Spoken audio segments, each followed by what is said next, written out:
yote siku hiyo. Nataka nione ile taifa ya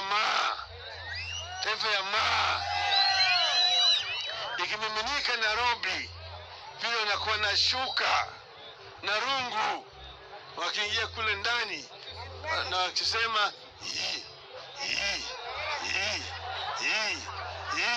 Dear viewers, welcome again to the analysis of YOLENO TV. I hope you're well from wherever you're watching this channel. Now, Raila Amolo Odinga has continued with his call for mass action, and he has been rallying several counties to support the call that is supposed to be won for the 20th of this month. And the place that Raila Amolo Odinga keeps mentioning is Nairobi State House. But, dear viewers, don't you think there could be another plan? I personally think that Raila Amolo Odinga could be having a secret card. A secret card that will leave the likes of Kindiki flat-footed, will leave the likes of Kindiki with nothing to do. Kenya has Nairobi as the capital city, with the main state house being in Nairobi. But we have other state lodges, like in Mombasa, we have Kakamega, we have the Sagana, the famous Sagana, we have in Kisumu, I think Nakuru, and we also have other state houses. But then, there is something I suspect, there is a game plan that Raila Amolo Odinga has that I think Kindiki has not realized. Kindiki seems to be borrowing Museveni style into Kenya, whereby Museveni used to fight Bobi Wine. Museveni fought the former opposition leader tooth and nail until he could not give opposition leader a room to marshal his troops. Well, it's not going to be same here in Kenya, because Raila Amolo Odinga also has a lot of networks and a lot of connection and knows what needs to be done to counter any strategy that any president has. You can steal Raila Amolo Odinga's votes, yes, but when it comes to politics, it is not easy for you to beat Raila Amolo Odinga in the game. I think that explains the reason why William Samoei Ruto is calculated when it comes to how he would like to approach or to deal with this Raila issue. William Ruto does not want to attack Raila directly politically. I think that is the reason why he has resorted to using the people like Malala. But again, using Malala is one of the things that I could term as a very, very big mistake, because nobody listens to Malala these days. He could have opted to use the likes of Sudi, but again, nobody listens to Sudi. Nobody listens to Kimani Ichung'wah, Ndindi Nyoro, and all those other politicians. So that is the reason why it is not easy to deal with Raila Amolo Odinga. What if Raila Amolo Odinga decides to invade, let's say, the Sagana State Lodge? What if he does so? What is going to happen? Because either way, the idea here is to get to State House. What if he decides to use the Mombasa State House, decides to use the Kisumu one? I think that explains the reason why you find that there are so many barricades which have been erected in literally all the roads that lead to all the state lodges in Kenya. William Ruto, through Kindiki, has decided to erect those barricades. The reason why there was a lot of deployment in the Kisumu one is because they suspected that Raila Amolo Odinga was probably going to use the Kisumu State Lodge. But it could also be the Sagana one, because either way, the idea here is to kuingia kwa ikulu.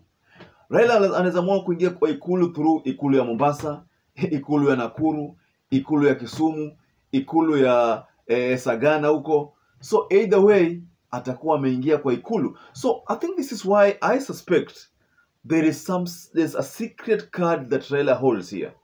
And I think by the fact that he decided to extend that mass action to 20th and give it probably like a week of daily rallies, this is trying to keep the government trying to keep the government confused, because now the government does not understand how this is going to play out. When they thought that Wednesday this mass action was going to on Thursday this mass action was going to be done, then Raila pushed it to 20th.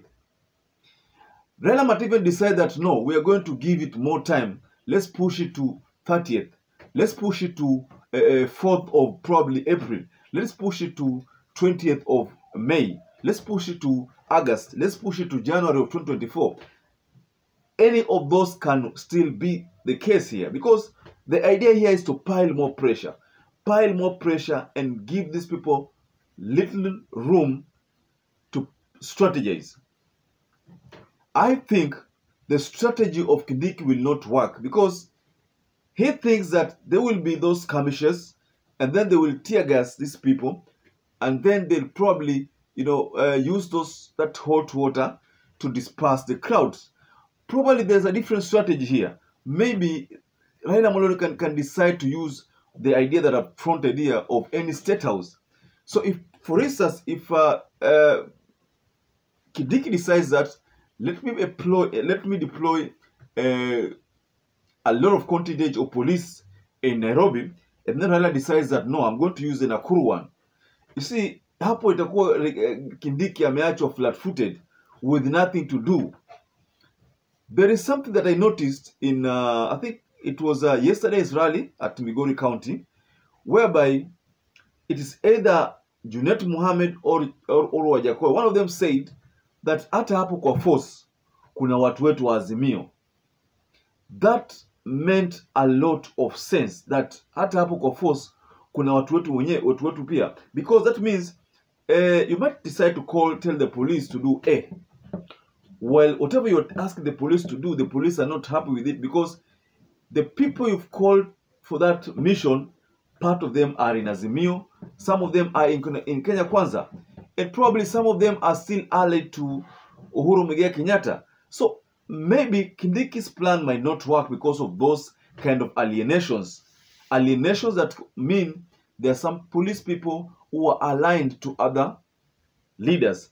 The people who are aligned to Uhuru, like I've said, people are aligned to Raila Amolo Odinga, some are aligned to Ruto, but some are aligned to Kalonzo Musyoka. So what if you have people aligned to Kalonzo Musyoka, Uhuru Muigai Kenyatta, and Raila Amolo Odinga on one side, and then those people aligned to Ruto on one side? What is going to happen? There is likely to be a go-slow. There is a prophecy I shared in this channel. A prophecy that said that probably one of the things that Ruto was going to make as one of the biggest mistakes is to use the army to probably protect the state house. If that is to be done, then we're likely to see a scenario where now the army might want to take advantage and probably initiate a coup. This is not me saying, but the words of a prophet, the prophet who said that he prophesies a mistake that William Ruto will make, and this mistake is going to cost his government. So this mistake is what he termed as opportunity presented to the KDF in the event that they are used to protect the state house, or they are used to deal with this maandamano or the mass action, this scheduled mass action. So that one mistake might cost the government. That is not me saying, but the words of a prophet. Ladies and gentlemen, kindly share your thoughts below the comment section. Once again, I'd like to urge any visitor or any viewer who has not subscribed to this channel to please consider supporting YOLENO TV by subscribing to this channel. Once again, I'd like to urge you to stay safe and stay blessed until we catch up again in our next analysis.